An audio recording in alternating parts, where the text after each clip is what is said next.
दोस्तों, मैं हूं रणधीर सेंगर और स्वागत है मेरे चैनल में। चैनल की इस एपिसोड में मैं चर्चा करूंगा नरेंद्र मोदी के तीसरी बार प्रधानमंत्री बनने पर। जैसा कि दोस्तों जानते हैं कि उनका आज आज के दिन 7 बजे के करीब, सवा 7 बजे वो तीसरी बार प्रधानमंत्री पद का जो है वो शपथ लेंगे। लेकिन ये एक बहुत ही ऐतिहासिक पल होते हुए भी किस तरह से, चाहे उनके विरोध में जो खड़े होते हैं, वो किस तरह से इस बात को भी डिमीन करने का प्रयास करते हैं कि एक व्यक्ति एक छोटे से फैमिली से आकर भारत जैसे देश का तीसरी बार लगातार प्रधानमंत्री बन रहा हो, उसको भी डिमीन करने का प्रयास करते हैं।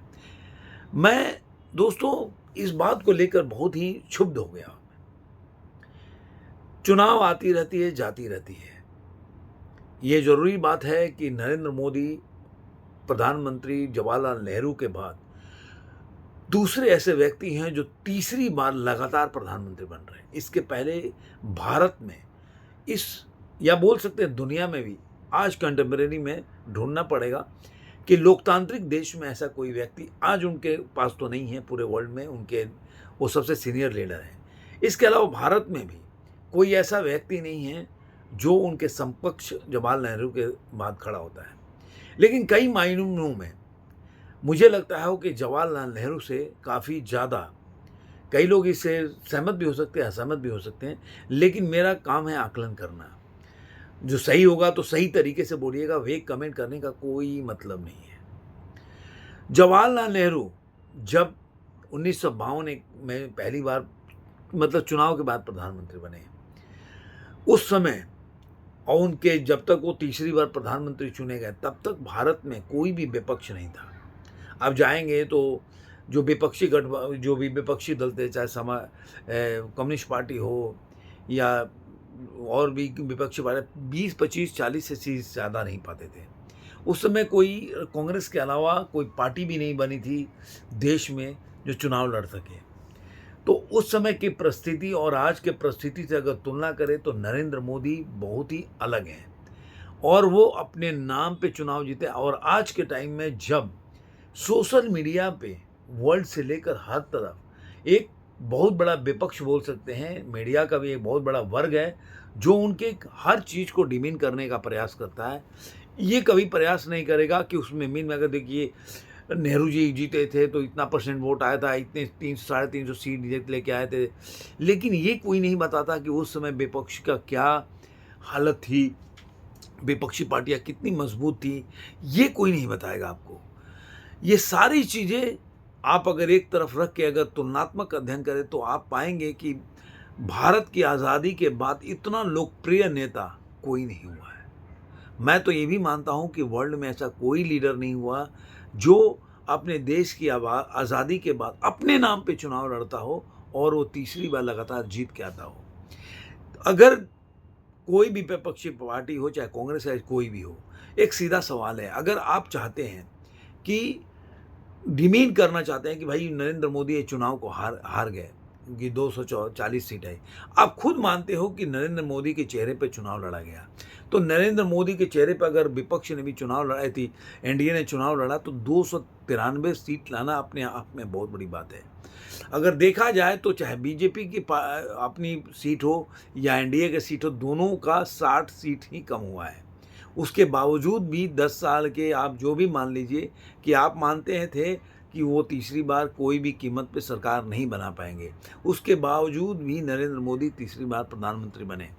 आपके कोई भी सारे दल मिलने के बावजूद भी, और कांग्रेस के लिए मैं मोदी जी का भाषण सुना था, उन्होंने किस तरह से मतलब बताया कि उसके पहले एक नैरेटिव चलाया जा रहा था कि जो एनडीए गठबंधन है उसमें फूट है, चाहे वो नीतीश कुमार हो चाहे नायडू हो, वो दोनों अपने अपने मंत्री पद के लिए वो कर रहे हैं और बार्गेनिंग कर रहे हैं। लेकिन जब एनडीए की बैठक हुई थी लोकसभा के अंदर, तो पार्लियामेंट्री सेंट्रल हॉल में आपको किसी भी एंगल से, ना नीतीश कुमार के भाषण से ना नायडू के भाषण से ऐसा लगा होगा कि ये लोग कहीं से भी नरेंद्र मोदी के मतलब बोल सकते हैं रास्ते के रोड़ा हैं या एक रोड ब्रेकर हैं। और नरेंद्र मोदी के भाषण से भी आपको ऐसा कभी भी नहीं लगा होगा कि नरेंद्र मोदी वो नरेंद्र मोदी नहीं हैं जो 2019 या 2014 में भाषण दिए थे। उनका स्टाइल ऑफ स्पीच, उनके बोलने का तरीका, उनका अंदाज, उनकी शैली सब वैसे ही। चाहे वो उन्होंने मंत्री के लिए बोला कि आप लोग जितना मोदी को जानते हैं, आप ये 2019 में बोले थे कि कोई भी मंत्री के लिए कोई किसी को बोलता है तो आप पहले फ़ोन उठाए तो पहले कंफर्म कर ले कि ऑथेंटिक पर्सन ने आपको फ़ोन किया कि नहीं, आपको बुलाया कि नहीं निमंत्रण देके। तो ये 2019 में बोले थे। सेम बात उन्होंने बोला कि जितना मैं मोदी को आप जानते हो। उसके बाद उन्होंने गारंटी वाली भी बात बोली कि 100 दिन में बहुत से काम करने हैं जो पहले मैंने बोला हुआ है, और ये मैंने जो बोला है वो चुनावी बात नहीं है, ये टेलर था और ये करूँगा मैं। तो उनके अंदाज, बोलने के अंदाज से, उनके स्पीच से आपको लगेगा कि कितना कॉन्फिडेंट है, कितना जो एनडीए के बाकी घटक दल उनके पीछे खड़े हैं। और आज का मैं शुरुआत में देख रहा था जब मोदी जी शपथ लिए, उस समय भी आप देखेंगे तो ज़्यादातर जो एनडीए के में बीजेपी के पार्टनर हैं जो पहले से मंत्री रह चुके हैं 2019 में, वही लोग ज़्यादातर सामने बैठे थे। और कहीं से भी आपको नहीं लगेगा कि ये लोग और मोदी जी कोई दबाव में महसूस कर रहे हैं। चाहे आप देखिएगा किसको कितना सीट मिला, अभी कैबिनेट मिनिस्टर का होगा तो आपको पता चल जाएगा कि किसको कितना उसमें सीट मिला है या किसको शेयरिंग मिला है, सब पता चल जाएगा।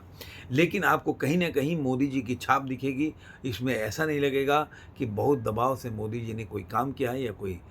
लेकिन विपक्ष या मीडिया से एक ज़रूर बात बोलना है कि आप इस बात को डिमीन करने का प्रयास मत करो कि एक व्यक्ति अपने फेस पे हमेशा चुनाव लड़ा। आप खुद मानते हो कि मोदी जी को इस्तीफा देना चाहिए क्योंकि उन्होंने अपने फेस पे चुनाव लड़ा, हार गए।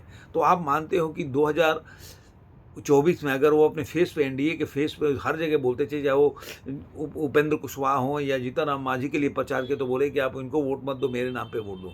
तो कोई भी जीत के आया है, चाहे एनडीए का कोई भी व्यक्ति हो, जो चिराग पासवान कहते हैं कि जब हम जाते थे सड़कों पे तो लोग यही बोलते थे मोदी जी पे, हमारे नेता पे गर्व होता था। तो ये मान के चलो कि एक व्यक्ति जिसका कोई भी पहले से कोई बैकग्राउंड नहीं है पॉलिटिक्स का, कोई फैमिली बैकग्राउंड नहीं है, वो व्यक्ति भारत की जनता का विश्वास इतना जीत देता है कि आपको नैरेटिव चलाना पड़ता है, एक गारंटी सिग्नेचर दे के करना पड़ता है कि हर महीने 8,500 रुपये आपके खाते में आएगा, जिसकी वजह से गरीब तबके के लोग उसके खिलाफ मतलब वोटिंग करते हैं कि उनको 8,500 शायद उनके अकाउंट में आ जाएगा हर महीने। जो राहुल गांधी बोलते भी हैं कि जुलाई में आएगा, अगस्त में 1 तारीख को आएगा।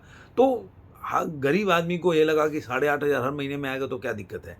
लेकिन अभी भी आप पूछेंगे किसी से, उस गरीब से जिसने वोट दिया है, तो ज़रूर वो दुखी होगा। वो बोलेगा कि नरेंद्र मोदी ने देश के लिए बहुत कुछ किया है। तो चाहे अभी कोई भी बोल ले, लेकिन ये ज़रूर मानेंगे वो लोग भी कि नरेंद्र मोदी को हराना बहुत ही कठिन है। आप देख लीजिए कितने भी नैरेटिव चला लिए, फिर भी व्यक्ति को तीसरे बार प्रधानमंत्री बनने से रोक नहीं पाए। ये एक सच्चाई है जिसको भी विपक्ष के लोगों को मानना चाहिए।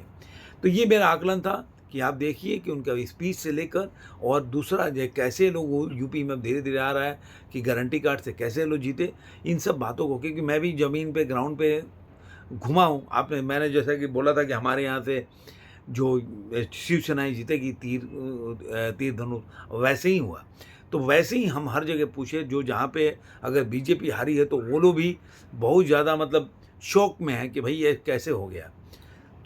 सबसे बड़ा अयोध्या और बनारस का देखें तो मोदी जी के इतनी कम मार्जिन से जीत भी एक बहुत बड़ा, बोल सकते हैं कि एक बहुत बड़ा चोट है, एक शॉकिंग न्यूज़ है। तो ये मेरा मानना था कि ये एक बहुत बड़ा, भारत के लिए भी बहुत बड़ी उपलब्धि है। और अगर देखा जाए तो वर्ल्ड के इतिहास में भी बहुत बड़ी बात है कि इस समय जो नरेंद्र मोदी अपने प्रधानमंत्री हैं, वो वर्ल्ड के सबसे सीनियर लीडर हैं। और देखते हैं उनके नेतृत्व में और आगे तीसरे टर्म में वो क्या क्या अच्छा काम करते हैं। उसके लिए बहुत बहुत शुभकामनाएं उनको, और हम भी देखेंगे कि क्या क्या काम करते हैं। आपको ये वीडियो कैसा लगा ज़रूर बताइए कमेंट बॉक्स में। धन्यवाद।